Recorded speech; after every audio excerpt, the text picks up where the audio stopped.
Hello, I'm Ed Rabyd, otherwise known as the Rabyd Atheist, a former pastor turned atheist, now a compassionate anti-theist. Welcome to my channel. Feel free to like or dislike this video as you see fit, so feel free to hit those buttons. Feel free to comment below, and I would appreciate it if you would subscribe to the channel and hit your notification bell for more content as it is released. You're also free to share my videos as much as you like. The purpose of this channel is educational in regards to atheist and deconversion issues and any other issues such as politics, Bible theology, philosophy, and relationship to those issues.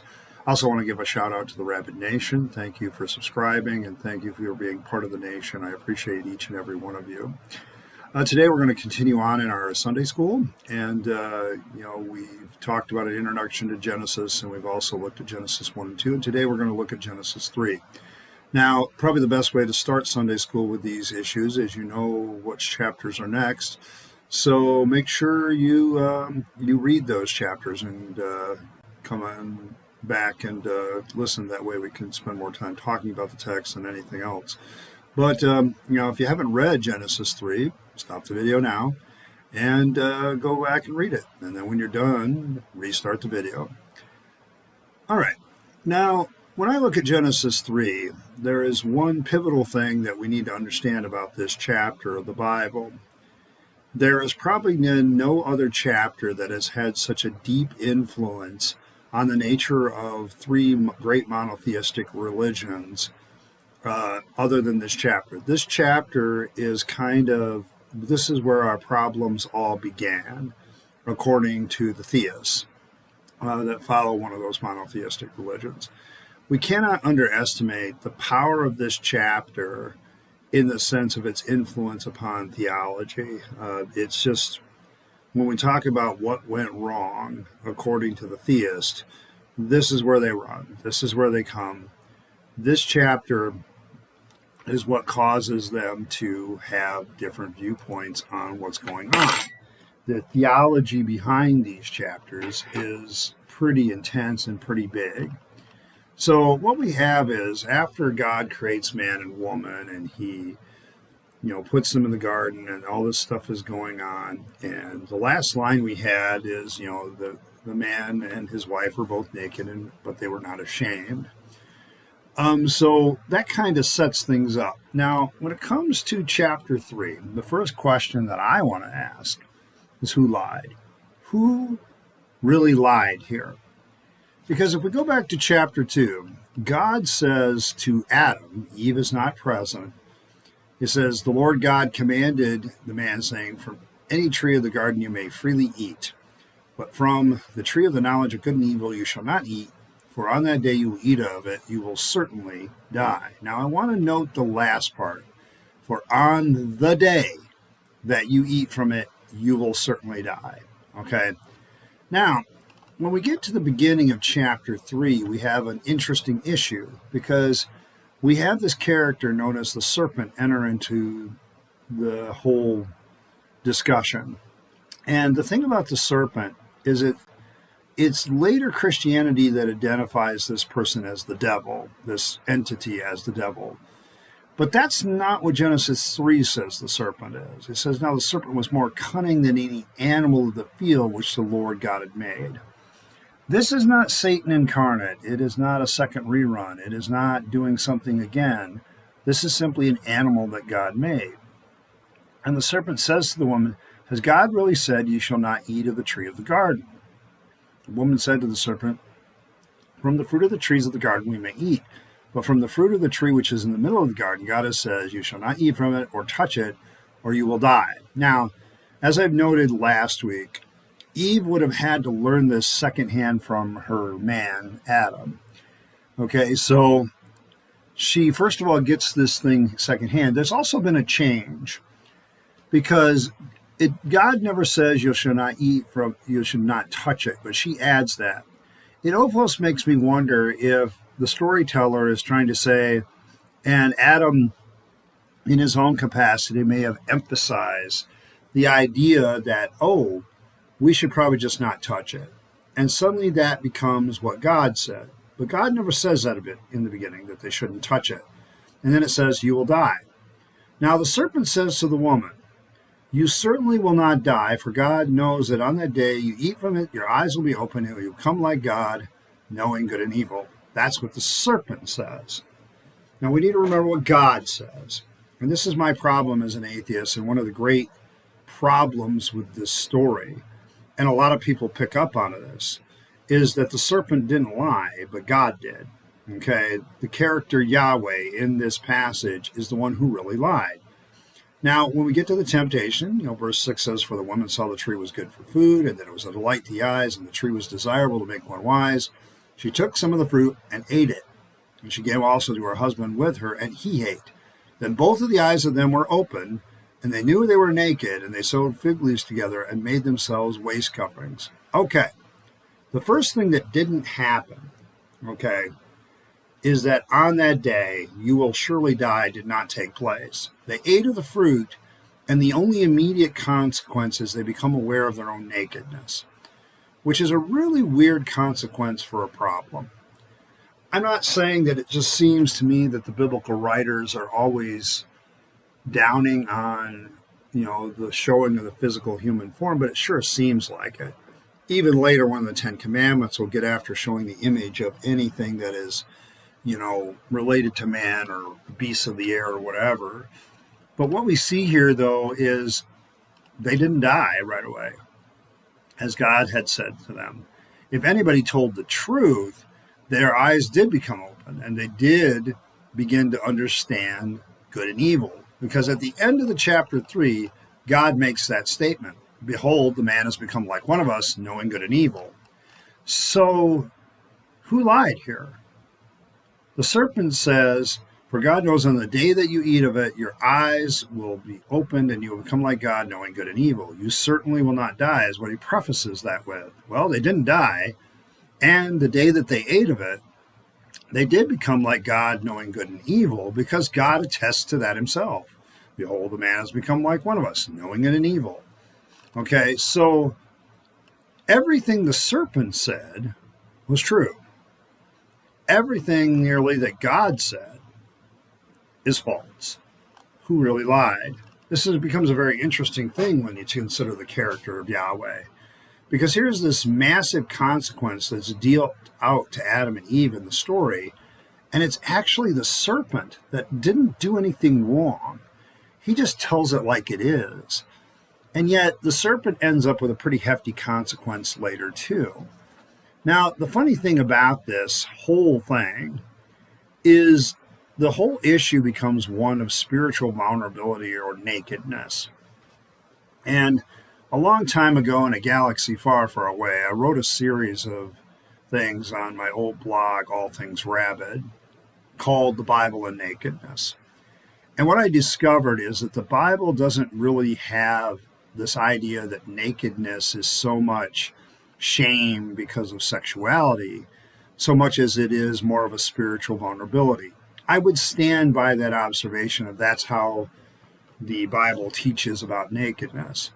And I would also lay down the argument that if Christians are truly going to say that God has reversed all the results of the fall, then perhaps all Christians should become atomists. If you don't know what atomism is the belief of getting back to the beginning, that God, through Christ, had indeed all the consequences of the fall, and therefore you get to go back and be like Adam and Eve, which includes being naked and walking around. The atomists, I believe in some cases, didn't really believe in marriage. They just, like everybody, could do whatever they wanted to do with everybody. And this has cropped up a couple times in church history. It's a rare belief, but it actually is in some ways consistent theology, because if God has indeed reversed all the effects of the fall through Jesus Christ, it seems to me that Christians should also realize, a consequence of sin is that we knew we were naked and had to make fig leaves and coverings for ourselves. But now that we have been covered by the blood of Christ, we're not naked before God, so why can't we go back to being like Adam and Eve? It's always an interesting bit of theology that I just don't understand anymore. And so that's kind of the way I work with it. But I say that so far that we've seen that God is the one who lied. It's the serpent has simply told the truth, that there's a little bit of backwards theology when considering this verse, particularly the issue of nakedness. But then something else happens. God begins to walk into the garden among the presence of the trees of the garden. And he calls out to man and says, "Where are you?" And man says, "I heard the sound of you in the garden. I was afraid because I was naked, so I hid myself." And he said, "Who told you your name? Have you eaten from the tree which I commanded you not to eat?" The man said, "The woman who you gave to be me, she gave me some of the fruit of the tree, and I ate." Isn't this an interesting little passage? I've always found this very interesting, that a patriarchal society would blame women for the problem. I mean, we already see this passing of the buck in the story. The fact of the matter is, in one case, when we look at the headship of this passage, we're pretty clearly kind of told that Adam had to have told Eve what the commandment of God was, but somehow he doesn't take responsibility for it when everything goes south and goes to hell. He really just says, "Oh, well, the woman you gave me," almost blaming God, "she gave me some stuff, and yeah, I ate it. I'm sorry." And then, God turns to the woman and says, "What is this that you have done?" And the woman said, "The serpent deceived me, and I ate." Okay, so we have this clear passing of the buck. This idea of where does this fear of snakes come from people? Why are snakes considered evil? And really, this is what's trying to be justified here. Why are women submitted to men is also another thing, and why they should be. I mentioned last week that Paul in 1 Timothy makes use of this tactic when it came to the creative order. Paul uses as his second theological argument of why women shouldn't teach in the church, as it was not man who was deceived, but the woman who was deceived and in the transgression. I find this a funny bit of contradictory theology, because the big theology about Genesis 3 is that, well, simply put, in Adam all die, and in Christ all shall be made alive, who is the second Adam. But that doesn't really wash, does it? It doesn't really stand to reason that somehow this second Adam will fix the problem when you really look at this passage.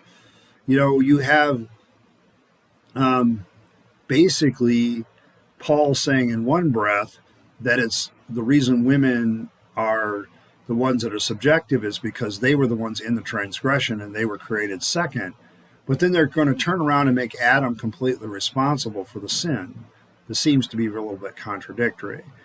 I can understand how they can wiggle around this, but it doesn't change the fact that if Adam truly was the one responsible for sin, ultimately, as the New Testament claims, this passage would also read a little bit differently, putting the full weight of the blame on Adam for not properly teaching his wife what the commandments of God are and what their implications were. But it also brings up another question. Did Adam and Eve actually gain something that they didn't already have? They must have known that, based on commandment, that God, is telling them that there's something they shouldn't do. Therefore, that something must be bad or evil. The fact is, they may have already had the knowledge of good and evil, and the tree just becomes a test.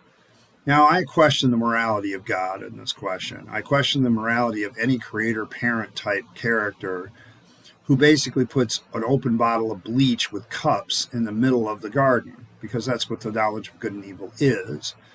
And that kind of creates a real issue and problem for a lot of theologians, because now you've got God really creating the situation in which the problem arises. Now, sure, a lot of people try to get past this with free will, but there is no free will with being God. God knows what's going to happen. Even if you take the viewpoint of an open theist, you would think that God knows all the possibilities of what will happen. You still have to think that God would have taken some action to make sure the negative possibilities didn't take place until man and woman were fully capable of really engaging the question of why it was morally wrong or right to take of the tree. Now God turns to the serpent and goes after him. He curses him above all livestock. He'll eat dust, and there's this prophecy about the offspring of her descendant. He shall bruise you on the head and you shall bruise him on the heel. This is often used as a messianic prophecy, but I don't really see the point. You don't really see Jesus stepping on any serpents' heads. So I'm not really sure that the Christians really have something going there. What I've learned about how people interpret a lot of Old Testament scripture is they will twist it into a lot of ways to fit the Jesus narrative if they're a Christian. So you have to watch that. But the theology gets really bad here because the serpent is the only one of the two between him and God that actually tells the truth. And because he tells the truth, he gets punished for it. It's a very interesting lesson to teach people. Don't screw with God. Even if you're telling the truth, even if you're completely right, he's going to still be a vindictive SOB and get you for it because you shouldn't show him up. The serpent basically just showed up God, and God couldn't have that. So, yeah, we're going to curse him, have him crawl on his belly, and have people step on him on the head.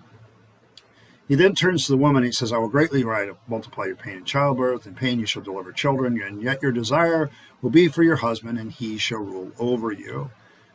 The real tragedy for women, because of this passage and because of some of the things that are said, is that women are always treated by these monotheistic religions, even in the most enlightened cases, as second-class citizens. There's something in the back of everybody's head that keeps it this way. And this notion that somehow pain has been multiplied because of the fall is an interesting proposition, because anybody who actually studies anatomy will realize that women's anatomy is developed in such a way that basically we give birth to our offspring before they're ready to be around. And in order to do that, we have to push them through a vaginal canal that is way too small for that purpose.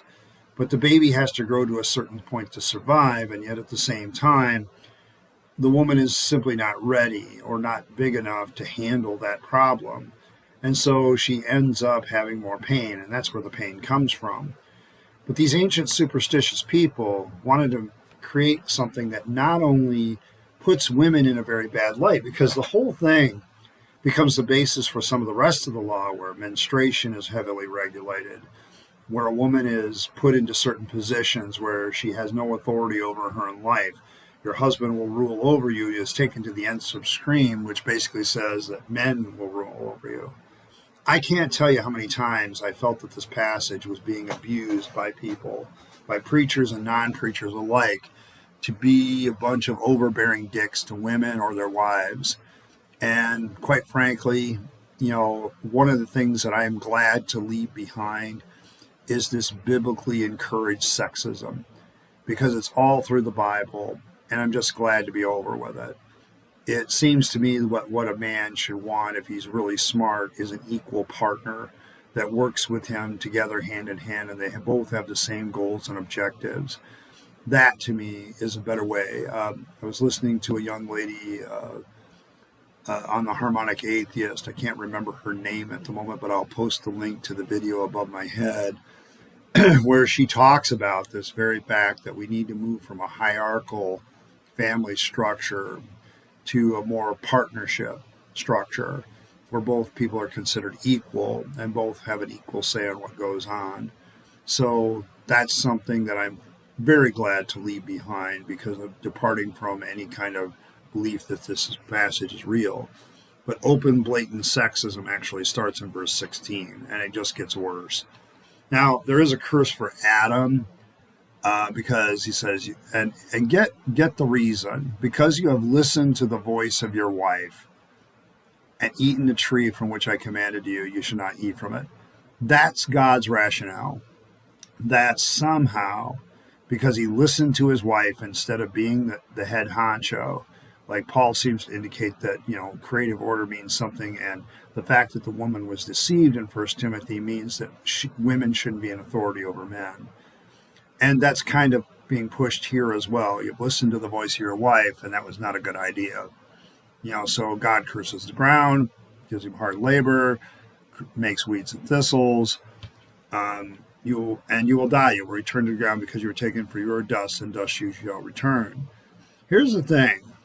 God said they would die in that day, But here, God is basically saying, yeah, just keep going. Eventually, you'll die.